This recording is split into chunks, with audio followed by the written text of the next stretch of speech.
বাঙালির রবিবারের সকাল শুরু হতো গরম গরম ফুলকো ফুলকো লুচি আর আলুর তরকারি দিয়ে।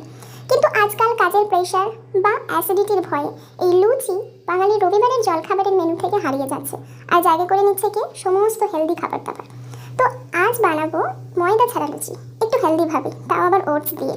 তো তেমন কিছুই নয়, প্রথমে ছোট বাটির 2 বাটি ওটস মিক্সার গ্রাইন্ডারে গ্রাইন্ড করে নেব। তারপরে একটা জায়গা নিয়ে ওই গ্রাইন্ড করে রাখা ওটস, ছোট বাটির 2 বাটি আটা, সামান্য লবণ, চিনি আর তেল দিয়ে ভালো করে ময়াম দেব। ময়াম দেওয়া হয়ে গেলে উষ্ণ গরম জল দিয়ে মেখে খানিকক্ষণ রেখে দেব।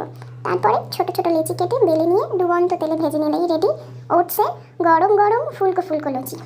এই লুচির স্বাদ কিন্তু একেবারে ময়দার লুচির মতো, যেমন নরম তেমন ফোলা। প্রত্যেকটা লুচিই ফুলেছিল। লুচির সাথে ছিল আর চানা মশলা। তবে এবার থেকে আপনারা সবাই অ্যাসিডিটির কোনো রকম চিন্তা ছাড়াই বানিয়ে খেতে পারেন এই ওটসের লুচি, আর জমিয়ে দিতে পারেন রবিবারের সকালটা। সবাই ভালো থাকবেন, সুস্থ থাকবেন।